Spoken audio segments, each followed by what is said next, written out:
ঘূর্ণায়মান পাহাড়ের মাঝখানে অবস্থিত একটি বিচিত্র গ্রামে একটি সাধারণ বাড়িতে প্রতিদিন একটি অস্বাভাবিক সংঘর্ষ ঘটে।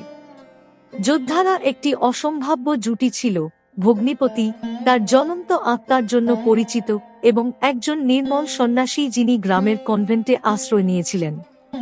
গ্রামবাসীদের মধ্যস্থতার চেষ্টা সত্ত্বেও সংঘর্ষ চলতে থাকে। চলমান দ্বন্দ্বের ফিসফিস সম্প্রদায়ের মধ্যে ছড়িয়ে পড়ে, একসময়ের শান্তিপূর্ণ পরিবেশে ছায়া ফেলে। উত্তেজনা এমন এক পর্যায়ে পৌঁছেছিল যেখানে গ্রামের প্রধান, একজন জ্ঞানী এবং সম্মানিত ব্যক্তি, হস্তক্ষেপ করার সিদ্ধান্ত নেন। এক সন্ধ্যায় প্রধান সংশ্লিষ্ট গ্রামবাসীদের একত্রিত করেন এবং ভগ্নিপতি ও সন্ন্যাসীকে গ্রামের চত্বরে একটি সভায় ডেকে পাঠান।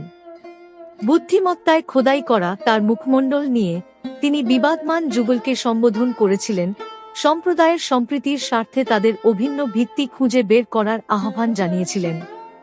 ক্ষণিকের জন্য মনে হল প্রধানের কথায় যেন একটা জট লেগেছে।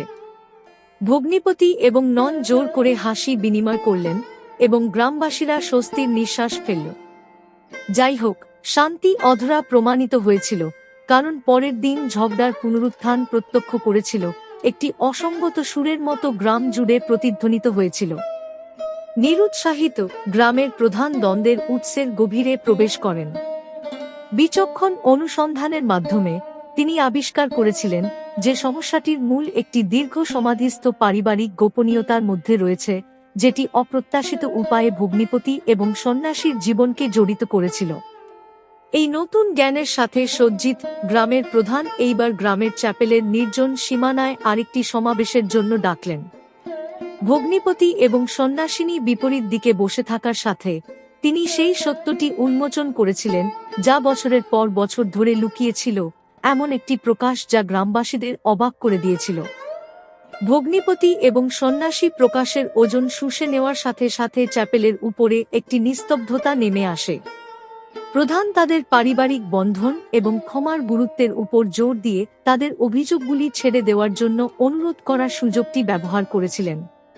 পরবর্তী নীরবতায় ভগ্নিপতির কঠোর অভিব্যক্তি নরম হয়ে গেল এবং নন ভাগ করা ইতিহাসের দ্বারা স্পর্শ করে একটি জলপাইয়ের শাখা প্রসারিত করেছিল।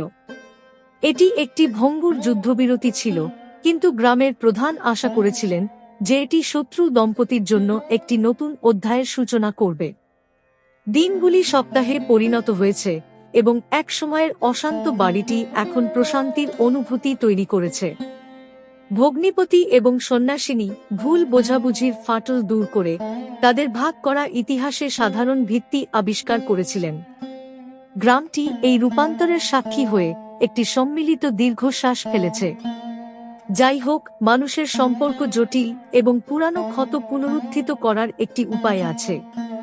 গ্রামটি যেমন ভেবেছিল যে দ্বন্দ্ব বন্ধ করা হয়েছে, তেমনি আবারও বাতাসে বিরোধের ফিসফিস ফিল্টার করা হয়েছে। দেখে মনে হচ্ছিল ভগ্নিপতি এবং সন্ন্যাসিনী, যদিও রক্তে আবদ্ধ, তবুও তাদের অতীতের জটিলতা থেকে বাঁচতে পারেনি। গ্রামপ্রধান ধাক্কায় বিচলিত না হয়ে এবার ভিন্ন পন্থা নিলেন। তিনি দ্বন্দ্ব সমাধানের জন্য বিখ্যাত একজন জ্ঞানী প্রাচীনের সাহায্য তালিকাভুক্ত করেছিলেন। একসাথে তারা ভগ্নিপতি এবং সন্ন্যাসীর মধ্যে খোলা যোগাযোগের সুবিধার্থে কাজ করেছিল, তাদের বিচার ছাড়াই তাদের অনুভূতি এবং উদ্বেগ প্রকাশ করতে উৎসাহিত করেছিল। এই কথোপকথনের মাধ্যমে গভীর উপস্থিত বিরক্তিগুলি উদ্ঘাটন করা হয়েছিল, যা প্রধান এবং প্রবীণকে পারস্পরিক বোঝাপড়ার দিকে বিবাদমান জুটিকে গাইড করার অনুমতি দেয়। ধীরে ধীরে কিন্তু স্থিরভাবে ক্ষতগুলি সারতে শুরু করে এবং ভগ্নিপতি এবং সন্ন্যাসী মিলনের যাত্রা শুরু করে। গ্রামটি এই জটিল গল্পের ভাটা এবং প্রবাহের সাক্ষী হয়ে মানব সংযোগের স্থিতিস্থাপকতার একটি মূল্যবান পাঠ শিখেছে। ভগ্নিপতি এবং সন্ন্যাসী এক সময় প্রতিপক্ষ, এখন একত্রিত হয়ে দাঁড়িয়েছে, তাদের ভাগ করা অতীত আরও সুরেলা ভবিষ্যতের দিকে সেতু হিসাবে কাজ করছে। শান্ত গ্রামের উপর সূর্য অস্ত যাওয়ার সাথে সাথে আড়াআড়ি জুড়ে উষ্ণতার বর্ণ ঢালাই একসময় বাধাগ্রস্ত বাড়িটি মুক্তি এবং ক্ষমার প্রতীক হয়ে ওঠে। গ্রামবাসীরা এই উন্মোচিত নাটকে তাদের ভূমিকা পালন করে তাদের সম্প্রদায়ের হৃদয় থেকে বিচ্ছুরিত নতুন শান্তি উদযাপন করেছিল।